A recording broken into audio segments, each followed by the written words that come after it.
छात्र मित्रों, आज हम युवक भारती हिंदी कक्षा 11वीं का 5वां पाठ पढ़ेंगे जो मध्ययुगीन काव्य है। इस काव्य के अंतर्गत अ और आ यह दो भाग है। आज हम अ भाग को पढ़ेंगे जिसका शीर्षक है भक्ति महिमा और उसके रचनाकार है संत दादू दयाल। संत दादू दयाल का परिचय इस प्रकार है। संत दादू दयाल का जन्म 1544 को अहमदाबाद गुजरात में हुआ। उनकी प्रारंभिक जो दिन है वह अहमदाबाद में ही व्यतीत करने के पश्चात सांभर राजस्थान में उन्होंने जिस संप्रदाय की स्थापना की वह आगे चलकर दादू पंथ के नाम से विख्यात हुआ है। सामाजिक कुरीतियाँ, अंधविश्वास संबंधी मिथ्याचार का विरोध उनके साखी तथा पदों का मुख्य विषय रहा है। उन्होंने कबीर की भांति अपने उपास्य को निर्गुण और निराकार माना है। हिंदी साहित्य के निर्गुण भक्ति संप्रदाय में कबीर के बाद उनका स्थान अन्यतम है। उनकी मृत्यु 1603 में हुई है। उनकी प्रमुख दो कृतियाँ हैं, एक अनभय वाणी और दूसरी काया बेली।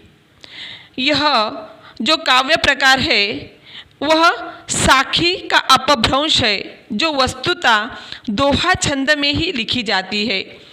साखी का अर्थ है साक्ष्य, प्रत्यक्ष ज्ञान, नीति, ज्ञानोपदेश और संसार का व्यवहारिक ज्ञान देने वाले छंद साखी नाम से प्रसिद्ध हुए हैं। निर्गुण संत संप्रदाय का अधिकांश साहित्य साखी में ही लिखा गया है जिसमें गुरु भक्ति और ज्ञान उपदेशों का समावेश देखने को मिलता है। नाथ परंपरा में गुरु वचन ही साखी कहलाने लगे। हिंदी साहित्य के अंतर्गत सूफी कवियों द्वारा भी इस छंद का प्रयोग किया गया है। भक्ति महिमा इस काव्य का परिचय कुछ इस प्रकार है। प्रस्तुत साखी में संत कवि ने गुरु महिमा का वर्णन किया है। ईश्वर को पूजने के लिए कहीं बाहर जाने की मनुष्य को आवश्यकता नहीं है। ईश्वर तो मनुष्य के मन के भीतर ही है। नाम स्मरण से पत्थर हृदय भी मक्खन सा मुलायम बन जाता है। प्रेम का एक अक्षर पढ़ने वाले और समझने वाले ही बहुत बड़े ज्ञानी होते हैं। मनुष्य को उसका अहंकार ही मारता है, दूसरा कोई नहीं। अहंकार का त्याग करने से ईश्वर की प्राप्ति होती है जिसकी रक्षा ईश्वर ही करता है।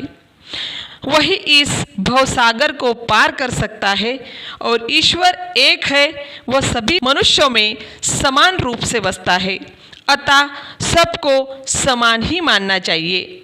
यही इस साखी का मुख्य उद्देश्य है। अब हम इस साखी का एक एक पद पढ़ेंगे और एक पद पढ़ने के बाद में उसका भाव भी देखेंगे। तो पहली साखी इस प्रकार है। माखन मन पाहन भया माया रस पिया।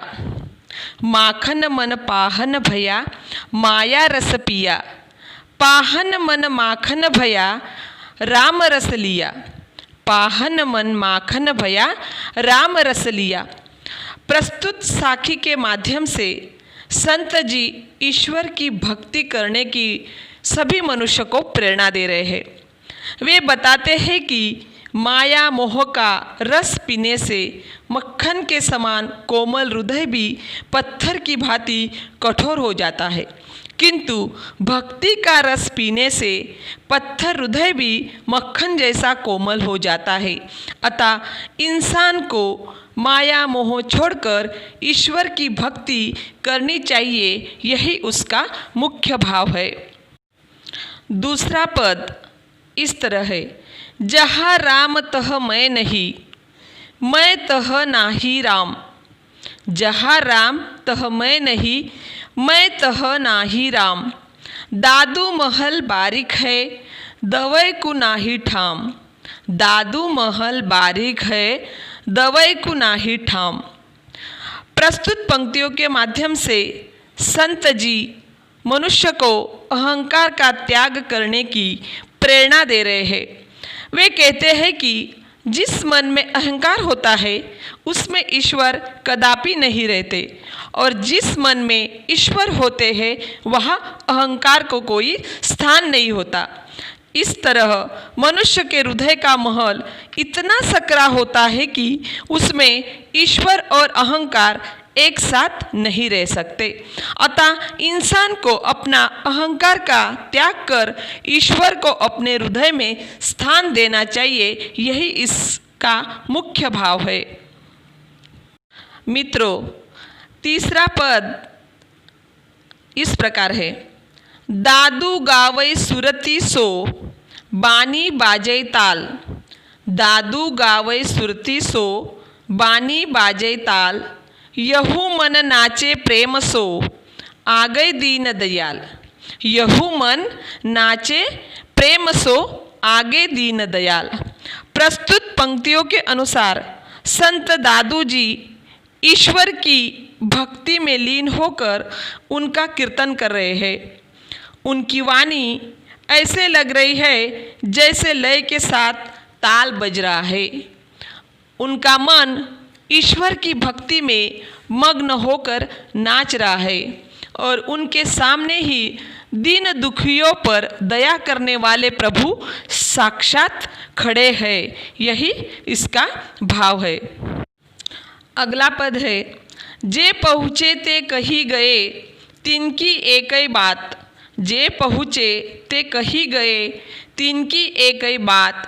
सबय साधो का एक मत बीच के बाहर बाट। सबय साधो का एक मत बीच के बाहर बाट। तो प्रस्तुत पंक्तियों के माध्यम से संत जी ने भक्ति के महत्व को दर्शाया है। वे कहते हैं कि जिसने भी इस संसार रूपी भवसागर को पार किया है वे सब संत जन बस एक ही बात बताते हैं कि ईश्वर की भक्ति से ही सद्गति प्राप्त हो सकती है। इसके अलावा जो भी अन्य मार्ग ज्ञानी लोग बताते हैं वे सभी व्यर्थ है। उनसे मनुष्य का उद्धार होना असंभव है। अगला पद इस तरह है। दादू पाती प्रेम की बिरला बाचे कोई। दादू पाती प्रेम की बिरला बाचे कोई। वेद पुराण पुस्तक पढ़ई प्रेम बिना क्या होई। वेद पुराण पुस्तक पढ़ई प्रेम बिना क्या होई। प्रस्तुत पंक्तियों के माध्यम से संत जी ने प्रेम भाव के महत्व को बतलाने की कोशिश की है।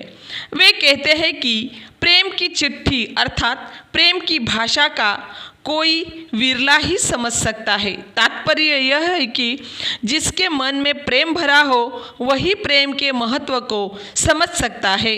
जिसके मन में प्रेम का भाव न हो ऐसे व्यक्ति का सारे वेद पुराण पढ़ना व्यर्थ हो सकता है। अगला पद है। कागद काले करी मुए केते वेद पुराण। कागद काले करी मुए केते वेद पुराण। एक ही आखर पीव का दादू पढ़े सुजान। एक ही आखर पीव का दादू पढ़े सुजान।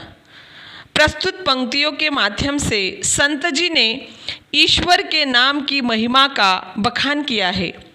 वे कहते हैं कि अनगिनत लोगों ने वेदों और पुराणों का गहन अध्ययन किया है। अपने अपने अनुसार उनकी व्याख्या कर नए नए ग्रंथों की रचना की है और अंततः मृत्यु को प्राप्त हो गए हैं। इतने प्रयास व ज्ञान के बावजूद भी उन्हें ईश्वर के दर्शन नहीं हुए हैं। इसके विपरीत जो व्यक्ति सिर्फ ईश्वर के नाम को ही आधार मानकर सच्ची श्रद्धा से मनपूर्वक उनका सुमिरन करता है वही सच्चा पंडित बन जाता है। उसे ही अंत में ईश्वर की प्राप्ति होती है। यही इसका मुख्य भाव है। अगला पद है। दादू मेरा बैरी मैं मुआ मुझे न मारे कोई।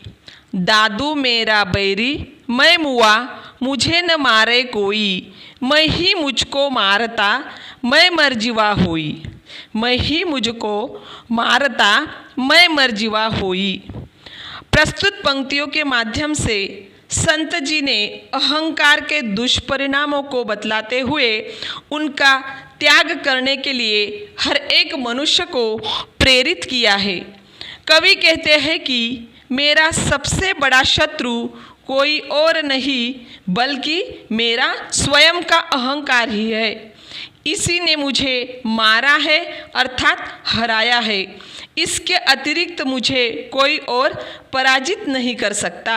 अब मैं इसे मारना चाहता हूँ क्योंकि इसके मरते ही मैं मरजीवा अर्थात वैरागी बन जाऊँगा। यही इस साखी का मुख्य भाव है। अगला पद है, जिनकी रक्षा तू करई ते उबरे करतार। जिनकी रक्षा तू करई ते उबरे करतार, जे तई छाड़े हाथ थे ते डूबे संसार। जे तई छाड़े हाथ थे ते डूबे संसार। प्रस्तुत पंक्तियों के माध्यम से संत जी ने ईश्वर की महिमा का बखान किया है। वे कहते हैं कि जिनकी रक्षा स्वयं ईश्वर करते हैं उनका उद्धार निश्चित है। उन्हें संसार में किसी का भय नहीं रहता। इसके विपरीत जिनका हाथ प्रभु छोड़ देते हैं उनको इस भवसागर से कोई पार नहीं कर सकता। यही इसका मुख्य भाव है। अगला पद, काहे को दुख दीजिए साई है सब माही। काहे को दुख दीजिए साई है सब माही, दादू एकई आत्मा दूजा कोई नाही। दादू एकई आत्मा दूजा कोई नाही। प्रस्तुत पंक्तियों के माध्यम से संत जी ने दूसरों की पीड़ा न देने की सीख दी है। वे कहते हैं कि ईश्वर सभी जीवों में निवास करते हैं, इसलिए किसी को दुख देना अर्थात ईश्वर को दुख देने के समान है। आत्मा ईश्वर का ही एक दूसरा रूप है और सभी आत्माएं एक ही है। अतः किसी को दुख देने से सदैव बचना चाहिए। यही इस साखी का मुख्य भावार्थ है। अगला और अंतिम पद इस प्रकार है, दादू इस संसार में ए दोई रतन अमोल। दादू इस संसार में ए दोई रतन अमोल, इक साई इक संत जन, इनका मोल न तोल। इक साई इक संत जन, इनका मोल न तोल। प्रस्तुत पंक्तियों के माध्यम से संत जी ने ईश्वर और उनके भक्तों की महिमा का गुणगान किया है। वे कहते हैं कि इस संसार में सिर्फ दो ही अनमोल रत्न हैं, पहले ईश्वर और दूसरे ईश्वर की भक्ति करने वाला संत जन। इनके अतिरिक्त इस संसार में कोई अन्य मूल्यवान नहीं है। अतः सभी को अपना जीवन ईश्वर की भक्ति में समर्पित कर देना चाहिए। यही इसका भाव है। मित्रों, प्रस्तुत साखी के अंतर्गत संत जी ने मनुष्य के अंतर्गत अनेक ऐसे निर्गुण है जिसका जिक्र हमारे सामने प्रस्तुत किया है और जिसमें सबसे बड़ा महत्वपूर्ण है अहंकार। यह अहंकार ही मनुष्य का एक बहुत बड़ा अवगुण है। यह बुद्धि को कुंठित कर देता है। अहंकारी मनुष्य अपने सामने दूसरों को हीन समझता है। आत्ममुग्धता व अहंकार के कारण उसकी वैचारिक क्षमता भी बहुत बुरी तरह प्रभावित होती है। ऐसे में वह सच्चाई को कभी स्वीकार ही नहीं कर सकता। सही गलत का फैसला करना भी उसके लिए बहुत बड़ा मुश्किल साबित हो जाता है। वह जो भी करता है उसे वही सही लगता है। इसी भ्रम में वह अक्सर गलत फैसले ले लेता है, जिसका कभी कभी बहुत बड़ा खामियाजा उसे स्वयं को भुगतना पड़ता है। इस अहंकार के कारण वह अंततः स्वयं का ही दुश्मन बन जाता है। अतः मनुष्य को अहंकार नहीं बल्कि विनम्र होना चाहिए। यही बहुत बड़ी सीख इस साखी से हमें मिलती है। मनुष्य यह एक सामाजिक प्राणी है। वह समाज में लोगों के साथ रहता है। यह समाज के संबंधों का जाल है और इस समाज का हर प्राणी अन्योन्याश्रित है। वह इंसान को यह कभी न कभी एक दूसरे की जरूरत जरूर पड़ती है। प्रेम व स्नेह से रहते हुए हर मनुष्य समाज में सहयोग प्राप्त कर सकता है। यदि कोई व्यक्ति समाज में प्रेम से रहता है तो लोगों का व्यवहार भी उसके प्रति वैसा ही होगा जैसा उसने दूसरों के साथ किया है। मैत्रीपूर्ण व्यवहार से मानव का सामाजिक जीवन सुचारू रूप से चल सकता है। अतः यह कहा जा सकता है कि प्रेम और स्नेह मनुष्य जीवन का मुख्य आधार है। इसके बिना मनुष्य का जीवन यापन इतना सरल व सुलभ नहीं होगा। इस साखियों के माध्यम से ईश्वर को सर्वशक्तिमान बतलाया गया है और उसकी सर्वोच्च सत्ता को स्वीकारने, उसकी भक्ति करने, अहंकार को त्यागने व प्रेम की राह पर चलने की प्रेरणा बहुत ही सरल, सुंदर व प्रभावी ढंग से दी गई है। यहाँ ईश्वर की भक्ति व आपसी प्रेम जैसे मूल्य बहुत ही सुंदर ढंग से कवि ने हमारे सामने प्रस्तुत किए हैं। धन्यवाद मित्रों।